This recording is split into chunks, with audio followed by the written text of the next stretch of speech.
बिस्मिल्लाहिर्रहमानिर्रहीम। अस्सलाम वालेकुम। आज 30 नंबर है और दिन है जुमेरात का। मियाँ नवाज शरीफ जिन्होंने 18 सितंबर को एक खिताब किया था, उस खिताब के बाद शहबाज शरीफ वापस गए। फिर जो कुछ हुआ वो आप सारा जानते हैं, आपके सामने है। लेकिन दो चीज़ों पर बात करेंगे। एक तो यह है कि मियाँ नवाज शरीफ की माफ़ी पर फैसला महफूज हो चुका है, और दूसरा मामला ये है कि एक ड्रामा किया गया है। वो ड्रामा क्यों किया गया वो भी तफसीलात मैं आपके सामने रखता हूँ।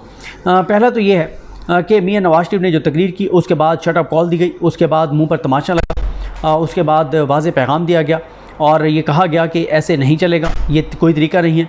और अगर आपने, क्योंकि मियाँ साहब बार बार ये बात कहते रहे और कह रहे हैं कि जनाब मैं तो खादिम, मैं नौकर, मेरी आल औलाद आपकी खादिम और नौकर। देखें मेरी बेटी मरीम कितनी अच्छी हो गई है। वो कहा करती थी कि आसान रास्ते को उसको पता है, और वो आसान रास्ते पर चल रही है।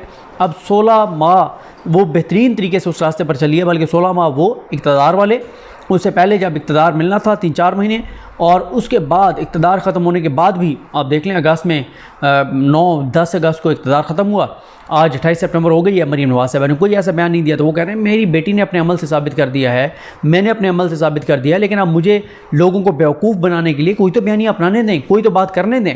मैं क्या लोगों को बताऊँ? ये बताऊँ कि मेरे भाई ने पाकिस्तान 16 माह में तबाह और बर्बाद कर दिया है। मैं ऑन बोर्ड था, हर फैसला मेरी मर्ज़ी से होता था। जो महंगाई हुई उसके ऊपर मैं ऑन बोर्ड था, सारे फैसले मेरी मर्ज़ी से हुए। इक़्तिदार लेने की डील हुई उसमें मैं शामिल था। क्या क्या बात करूं? मेरे पास कहने के लिए कुछ नहीं है। तो बात यह है कि मैंने आपके हुक्म पे ही चलना है, लेकिन मुझे कोई बयानियाँ तो बनाने दें, मुझे कोई झूठ तो बोलने दें, मुझे लोगों को बेवकूफ़ तो बनाने दें, कोई फ्रॉड तो करने दें। लेकिन शटअप कॉल जब दी गई, उसके बाद से नून लीग वाले अब उस तरफ जा ही नहीं रहे। आपने इसाक डार साहब को देख लिया, इसाक डार से सवाल हुआ, उन्होंने कहा जी और कोई सवाल हो बताएं। जैसे मरीम नवाज़ साहबा कहा करती थी नेक्स्ट क्वेश्चन प्लीज़। इसी तरह से मियाँ जावेद लतीफ़ को आपने देखा, मियाँ जावेद लतीफ़ भी कह रहे हैं कि मियाँ नवाज़ शरीफ जो है वो इंतकाम लेने के लिए नहीं आ रहे। मियाँ जावेद लतीफ़ ये भी कहते हैं कि मियाँ नवाज़ शरीफ की डिक्शनरी में इंतकाम का लफ्ज़ नहीं है। तलाल चौधरी भी कहते हैं कि नहीं, मियाँ साहब का जो टारगेट होगा वो आम आदमी की मुश्किलात होंगी। आम आदमी को तो तबाह और बर्बाद कर दिया है, गरीबों को तो तबाह और बर्बाद आपने कर दिया है। हेल्थ कार्ड आप लोग बंद करवाने के पीछे पड़े हुए थे। हर पाकिस्तान में वो चीज़ जिससे गरीबों को रिलीफ मिल सकता था वो उसके पीछे आप लगे हुए थे। तो आपका क्या लेना देना गरीबों के साथ? आपका क्या लेना देना पाकिस्तान के साथ? आपका मकसद तो अपना इक़्तिदार है, आपका मकसद तो अपनी लूट मार है। आप 16 माह इक़्तिदार लिया और अपने केसेस के लिए लिया, और वो आपने अपने सारे केसेस सेटल करवाए। ये अलग बात है कि वो केसेस सारे खुल गए हैं। अब इस सारे सिनेरियो में अब मियाँ नवाज शरीफ की को जब शटअप कॉल दी गई, फिर टीवी पे चलते हुए बयानात रुकवाए गए, और मियाँ साहब ने अब एक माफ़ी भेजी हुई है। उस माफ़ी पे फ़ैसला महफूज है। अभी आप ये नहीं कह सकते कि मियाँ नवाज शरीफ की माफ़ी कबूल हुई है।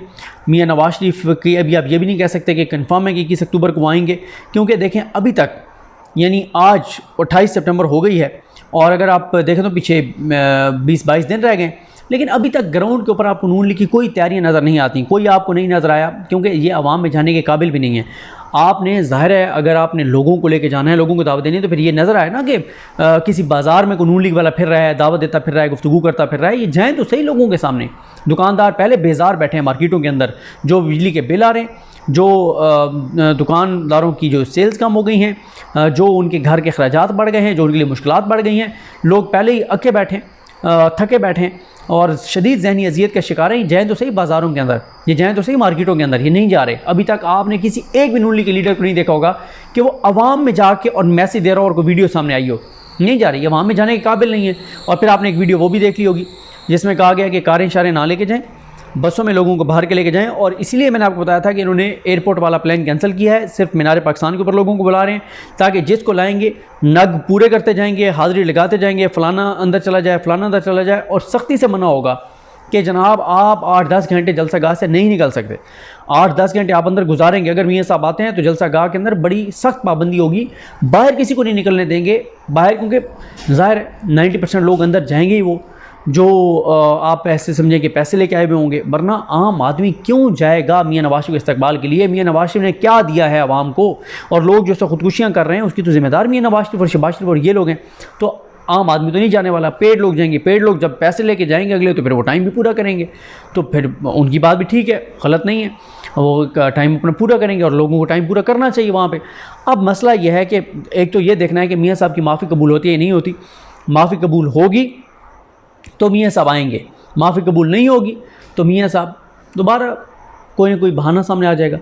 डॉक्टर ने रोक दिया। डॉक्टर आपको पता है मियाँ साहब को जैसे शहबाज शरीफ साहब जो हैं जब उनके केसेस इक़्तिदार में आने से पहले चल रहे थे तो हर बार उनकी कमर में दर्द हो जाता था, लेकिन 16 माह के इक़्तिदार में अल्लाह ताला ने करम किया और शहबाज शरीफ साहब की कमर में एक बार भी दर्द नहीं हुआ।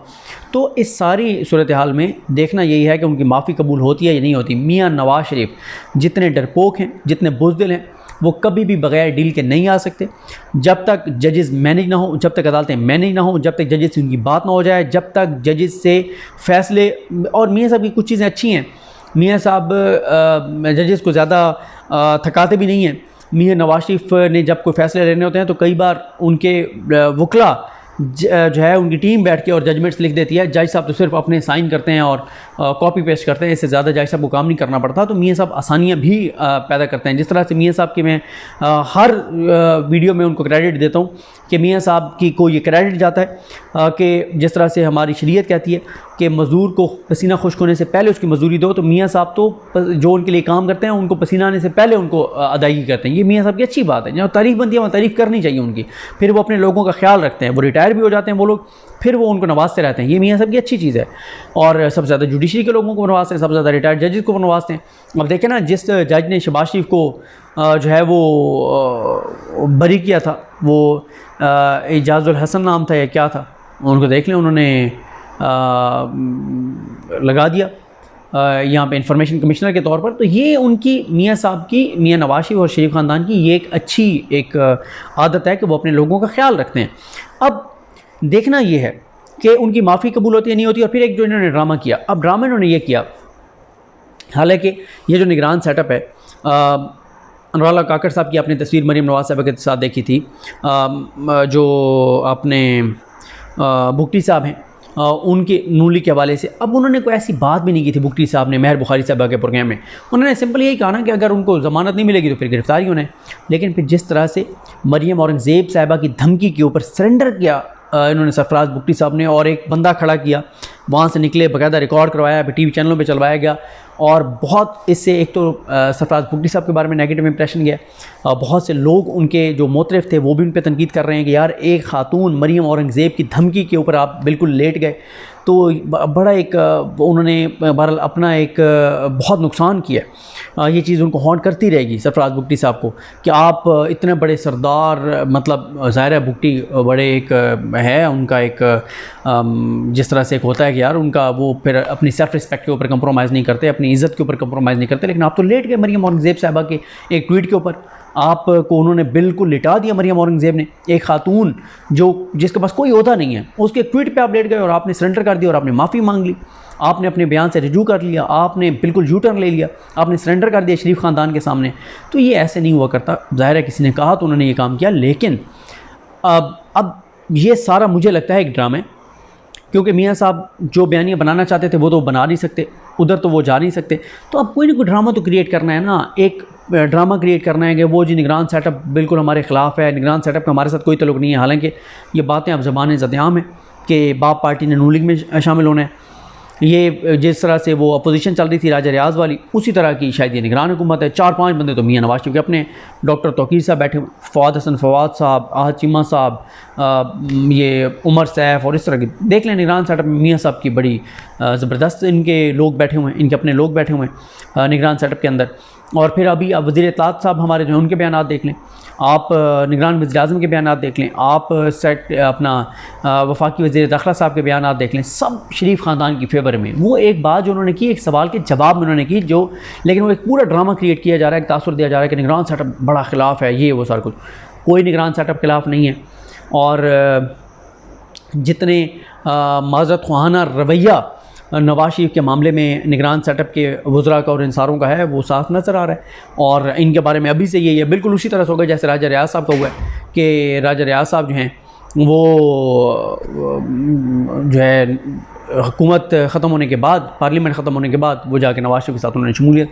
निगरान सेटअप में बहुत से लोग हैं जो आगे नून लीग के अंदर जो है वो हिस्सा होंगे और नून लीग में वो शामिल होंगे। उसी तरह बिल्कुल राजा, यहाँ ना आजकल पाकिस्तान में बहुत से छोटे छोटे राजा रियाज फिर रहे हैं, ठीक है। ये सिर्फ ड्रामे हैं, सो कॉल्ड ऐसे ड्रामे के बड़े ख़िलाफ़, बड़े न्यूट्रल, कोई न्यूट्रल शूट्रल कोई ख़िलाफ़ शलाफ वाली बात नहीं है, ना ही नवाज़ शरीफ को मसला है।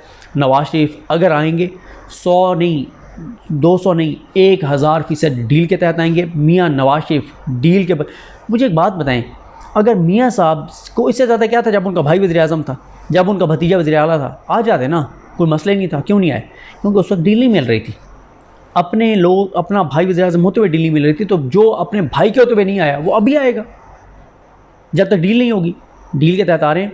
और बल्कि मैं किसको सुन रहा था, मोहम्मद मालिक साहब कहते हैं कि नून लीग के एक सीनियर वज़ीर ने उनको ये बात, सीनियर रहनुमा ने, वज़ीर तो ज़ाहिर अब नहीं हो सकते, वो सीनियर रहनुमा ने मोहम्मद मालिक साहब को ये बात बताई कि हमें कहा जा रहा है कि जल्दी जल्दी इलेक्शन हो और आप इक़्तिदार संभालें, और हम कह रहे हैं कि यार हम इतनी जल्दी इक़्तिदार ना दें, हमें कोई थोड़ा सा बयानी तो बनाने दें, तो आप अभी इतना जल्दी हमें इक़्तिदार ना दें। ये मोहम्मद मालिक साहब ने आई थिंक परसों वाले प्रोग्राम में कहा है, आप जाके सुन सकते हैं। ये नून लीग वालों का ये कॉन्फिडेंस है, बिल्कुल उसी तरह का कॉन्फिडेंस है जैसे उन्होंने कहा था मरीम नवाज़ के बारे में कि हम आपको बता रहे हैं कि आप अदालत में आके देखिएगा मरीम नवाज़ बरी होगी। बरी हुई।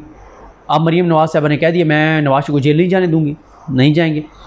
ख्वाजा आसिफ ने कहा कि जब तक रिस्क फैक्टर ज़ीरो नहीं होगा नवाज शरीफ नहीं आएंगे। फिर राना सनाउल्लाह ने बताया कि हमें गारंटी मिल चुकी है, हर जगह से हमें गारंटी मिल चुकी है, और कहा गया कि जनाब आपने टेंशन नहीं लेनी, मियाँ साहब आएँ, मियाँ साहब कोई मसला नहीं होगा। तो मियाँ साहब डील के बगैर नहीं आ सकते, लेकिन अभी तक फ़ैसला बहरहाल महफूज है। आएंगे तो डील के तहत आएंगे जब बिल्कुल क्लियरेंस मिल जाएगी, और अगर क्लियरेंस ना मिली और माफ़ी ना मिली, खदशात थोड़े से भी हुए, तो फिर कोई ना कोई बहाना करके मियाँ साहब वहीं पे लंदन में रुक जाएंगे। तो देखते हैं चीज़ें कैसे आगे बढ़ती हैं। मुझे अपने दुआ में याद रखें। अल्लाह की कामिल नासो। अल्लाह हाफ़िज़।